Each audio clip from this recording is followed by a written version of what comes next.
So this is Summit from TalksonGround. Welcome to my channel. So before we get into the topic, let's watch this video. This is Amit Shah speaking in the Parliament on 5th August 2019. So this is where we will pick up this topic and move forward. The history is very old, but we can't go back too much in the history, but we will go definitely within the last 5 years, almost 5 years. So here you go. जब मैं जम्मू और कश्मीर बोलता हूं तो PO को इसके अंदर ही आता है। एक सेकंड भाई सुनो तो, सुनिए तो आप। इसलिए एग्रेसिव हूं कि जम्मू एंड कश्मीर के पीओ को आप भारत का हिस्सा नहीं मानते हो क्या? एग्रेसिव ना हो, जान दे देंगे इसके लिए। क्या बात कर रहे हो आप? एग्रेसिव होने की क्या बात कर रहे हो? जान दे देंगे इसके लिए। So as you can see, on August 5th, 2019, India abrogated Article 370, and we all know the history of Jammu and Kashmir. It has been a problem area for India because of wrong political decisions, and finally there have been wars fought over it, and unfortunately we could manage the situation until Modi government in 2019 abrogated Article 370. So the video today, we are really going to go deep into a very important topic, which is the rising insurgency terrorist attacks in Jammu region. Remember, in Kashmir, or rather Jammu and Kashmir, the hotbed of terrorism was in Kashmir and not in Jammu. And Jammu has a significant Hindu population, while Kashmir is primarily now a Muslim area after the exodus of Kashmiri Pandits because they were attacked because of who they were. So today this is a very serious topic, and before we get into anything else, I want to put it out that I have the utmost respect for our defense forces. They're doing a stellar job, and we respect them, and the kind of sacrifices they make are just immense, and there is no way that any common person, I'm not a defense person, so I cannot really understand the grind and the difficulty and the kind of sacrifices the Jawans and the officers do on the ground facing these people. But at the same time, as a analyst, it is my job to look at things from a macro perspective, from whatever information we have. So today what I'm going to do is a bit of a high level understanding of what's happening and what could be going on and what can we do about it. I'm sure the powers that be have good information, they're doing everything that is required to be done, but this is an attempt from my side to put forward whatever is possible, whatever I understand. So please continue watching, and I'll be sharing a presentation. So let's start. This is a quick timeline. As I mentioned, that there was a Article 370 revocation in August 2019.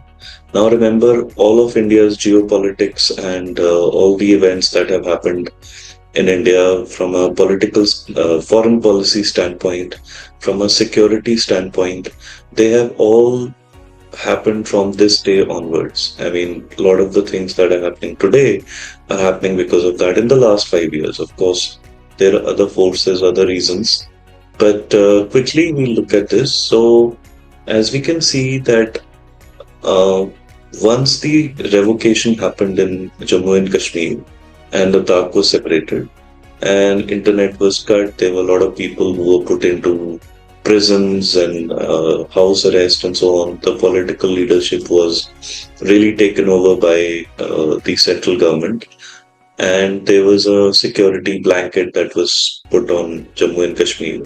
The fact is that the security situation in Jammu Kashmir was very good. And this was because all of the measures that I mentioned, and also that I think the communication and the way this whole process was executed was exemplary. But as it happens with everything, over time, the forces that you're trying to suppress also learn what your tactics are and how things are going, and therefore they also come back with their own plans. And as you can see, within 2.5 or whatever, 2 years, 6 months, yeah, 2.5 years of the revocation, the area under concern, Jammu Kashmir, started with a few targeted attacks. And remember, this area is geographically contiguous with the POK, the so called Pakistani occupied Kashmir. It is thickly forested, and there are villages right up to the border on both sides. But at the same time, the terrain is very difficult, and there has been an increasing rushing up of the terror campaign by uh, who they are, and this has been slowly gaining strength. And as you can see in 21, end of 21, there was an attack. Then there was something 6 months later once the snow melted. Then again there was a wait of a year. And remember last April and May, which is 2023, April May was a very pivotal time because Narendra Modi was visiting the US. There was this Hindenburg report. Karnataka elections were happening, and which BJP lost, and the snow had melted, and there was this attack, the two twin attacks, in which 10 soldiers were lost. The reason I'm putting out this timeline is so that you know uh, the kind of attacks these people are doing with what do they have in mind. I mean, I am drawing some conclusions from this. I will hope you also draw certain conclusions from there. Now, if we see, there is so this whole process continued, and as you can see, there was attack in May itself this year. Then there was an attack in June. This was on the day when the government was getting sworn in. Then there was an attack on, I think, 2 days later, which was really deadly. Then there was an attack on in July. In fact, in July, there have been two attacks. So this whole process has been ratcheting up and slowly going up and up. So the temperature has been going up. There have been a lot of things on the background, so we're going to discuss that as well. Now, before I go into further things, I also want to put out what the defense forces are saying. So this is a podcast by Nitin Gokhale, and I just picked out one question he put out, and the current chief of army staff has said the following. So he said the abrogation was widely accepted, people's mindset have fundamentally changed, and there's been a 25% reduction in terrorism since 2022 also. And recruitment of terrorists has decreased from 61 to 15. I don't know how they know that. I'm sure they know. Tourism has increased. So all of these things are good. But in the last 6 months or almost a year, as I showed you, there has been an increase in the activity. Now remember, the current chief of army staff, Pendra Dwivedi, was handling Jammu, and he was uh, promoted to vice chief of army staff just in February, and then he has taken over to as the chief of army staff in July. So a lot of times such forces also try and kind of put you under the pressure right when you're taking over. So this could be another reason. Anyways, let's go forward. Now, why is this happening? So one of the reasons that I came up with was that Pakistan and China are obviously um, for different reasons collaborating in this area. One of the reasons is Pakistan is facing a multi-pronged insurgency or attack on their army men every day. They're losing men every day, and they're losing equipment. They don't have that much of funds, so they have a lot of problems going on. And remember, there's been a ceasefire on the LOC since February 2021. And remember, this ceasefire has worked well for Pakistan because Obviously, they have slowly been able to come back and start attacking India in a different area, in a different domain. And they are also pressured by the fact that there's been a lot of people from uh, Lashkar-e-Toiba or Jamaat-e-Islami and all of these different outfits, or Jaish-e-Mohammed, and a lot of their top leadership has been killed by so-called unknown men. Uh, I leave it to you who you believe they are. Obviously, if they're attacking India, they believe that these are people India has hired. So these are definitely motivations for Pakistan. The new army chief is under great pressure, Asim Munir. I mean, he's no longer new, but he's under pressure, and he wants to put some pressure on India so that he can feel relieved on that front and maybe help some big superpower either on his east or west to show that look, I'm doing this to India, and maybe give me some money or let me be whatever. Then there's this Ladakh China effect because India has put a lot of forces from Ladakh, from this front in Jammu to the Ladakh front, and therefore they would want to move certain forces from Ladakh to this areas, in response to these attacks. And this to me seems like the most strategic, most important, most relevant um, motivation for China, and which is why they must be telling Pakistan to do this, and they must be funding them. There have been reports that the so-called terrorists have been other people who are coming from across the border. The jihadis, they are armed with M4 guns. They are carrying sophisticated equipment, which is different from earlier. They're highly trained, and they're using the terrain and all the training they've undergone for who knows how long. And that is why there is difficulty that the Indian forces have had initially in handling them. So this is one area. Now coming to the other angles, remember there's been a ratcheting up of the attacks since June 9th, right? So one attack on June 9th, then on 11th, then two in July, there was one in May. So that's quite a number of attacks in a very short period of time. And for them to execute it, they are very, very desperate. They're desperate because Modi has got re-elected, and they have a problem with that. They really wanted somebody else. They would have preferred Rahul Gandhi, but that's not what has happened. Now, the Pannu Nijar issue in US elections is an angle. I won't go much into it, but surely uh, any counter strike by India will raise eyebrows in Washington, D.C. Maybe that's why they've raised these issues. Remember, they've been raising these issues for the last 10 months, and one of the reasons I believe, I could be wrong, is because they do not want India to do a surgical strike. This is my understanding. The Chinese economy is struggling, and they don't want India to take away a lot of their manufacturing, so they want to show India as a unstable country. So this is another angle. I already mentioned the weaponry they got from Afghanistan, so this is a problem.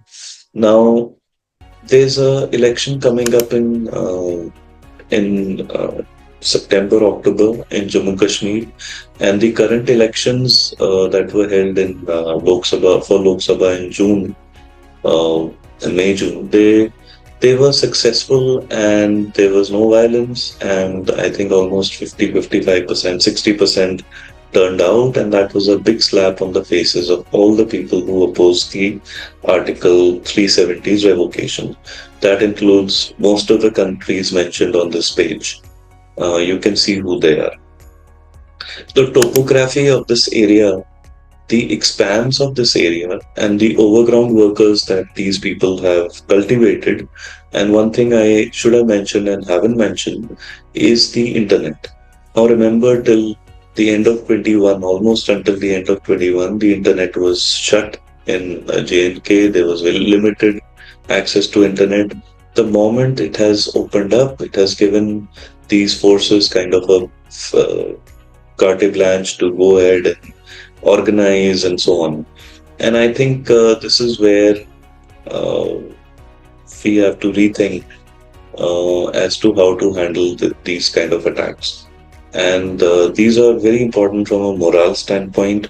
Two soldiers dying here, two there doesn't really strategically or from a capacity standpoint, it doesn't affect the army or the defense forces or the country, but it affects the morale of the regiment. It affects the morale of the officers. And therefore, that is why this is a very important discussion we are having. Now, coming to the possible solutions. Now, one solution which I've heard noises from Jammu is that they wanted bifurcation of Jammu Kashmir into Jammu and Kashmir separate states, maybe quasi states like it is right now, meaning no real power with the state government.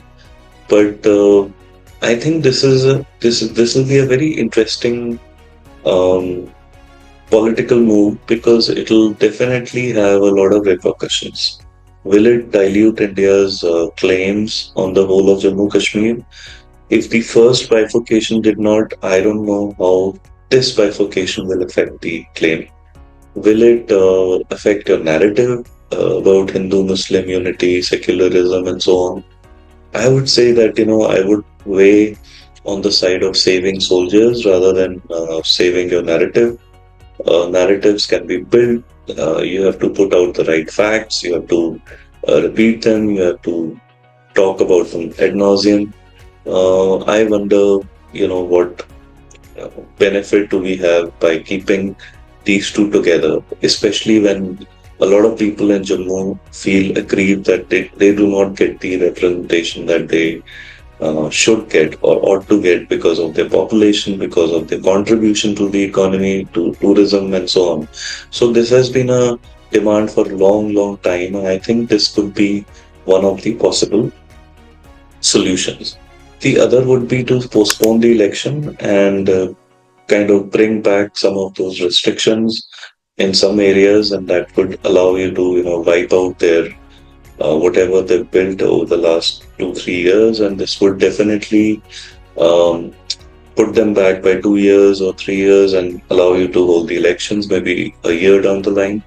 I wonder if the Supreme Court would be okay with that, but I think it's definitely not okay if you hold elections and you have violence going on all around this area, and it's a distinct possibility right now.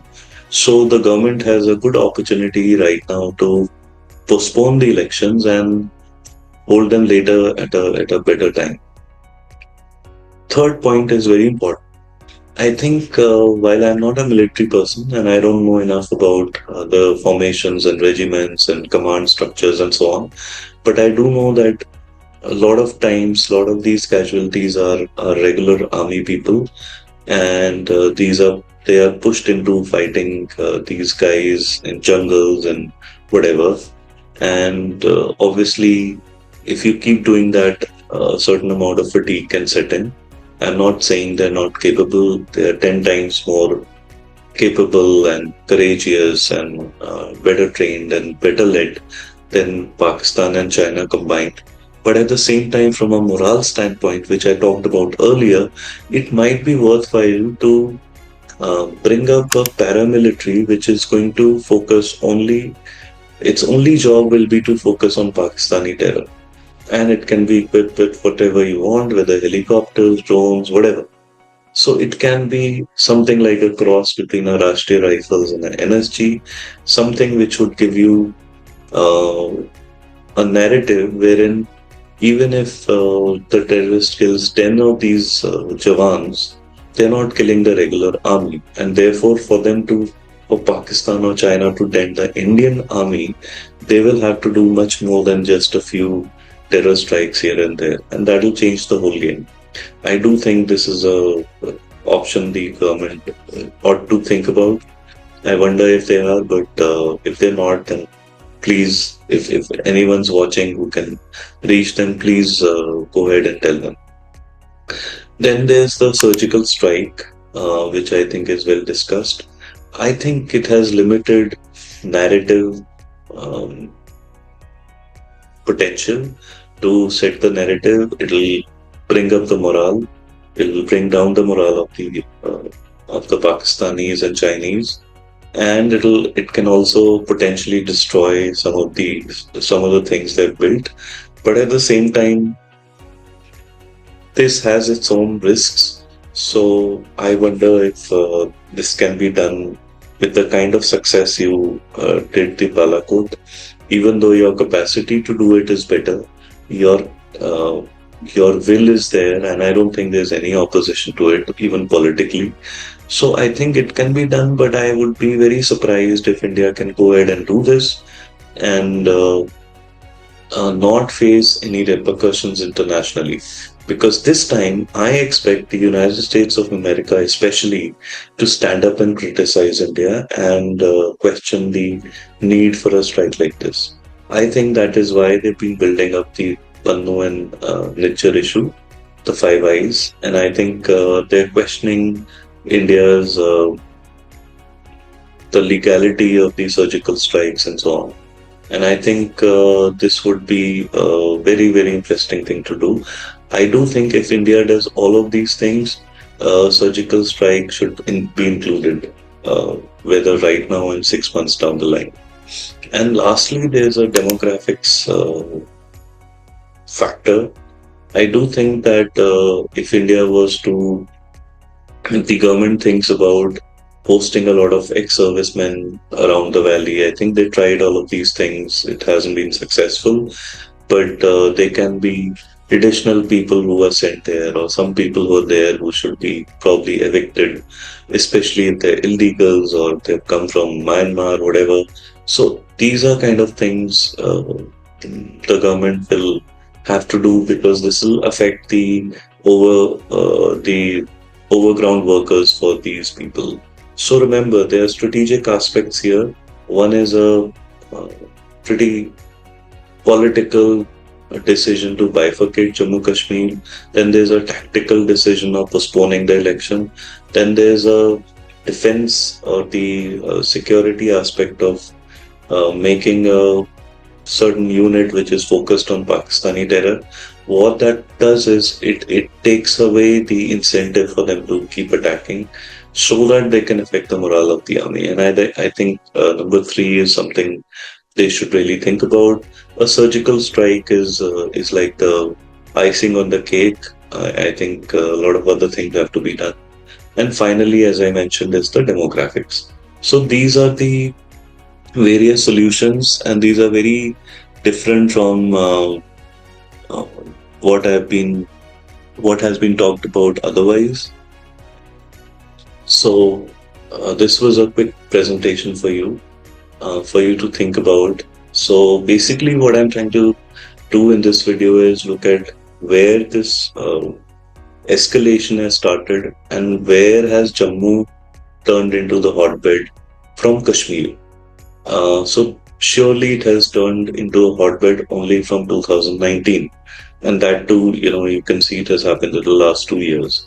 And the reasons are multifold. We've discussed that, and there are solutions that will really help India's narrative, India's security, India's politics, India's geopolitics. So all of these things that the government can do, I'm sure a lot of these things are discussed, a lot of these things have been tried before in different forms of variations. So I do think going forward we will see until the snow starts falling, maybe November. We will see a lot going down this area. I don't rule out a full-scale offensive from India. When I say full-scale, I mean a string of surgical strikes or something like that. Obviously, that will also depend on the geopolitical and political scenario. Interestingly, the elections around October, November in India, and then there's the grand election of Trump versus somebody in the US in November. So I do think 100 days from now would be a very interesting time to watch because Jammu is now the new Kashmir. You are watching Talks on Ground with Summit. If you like this video, please like it, share it, and subscribe to the channel. And if you can, you and you're willing, please contribute by scanning the QR code. Thank you very much. Good night. Goodbye. Bye bye.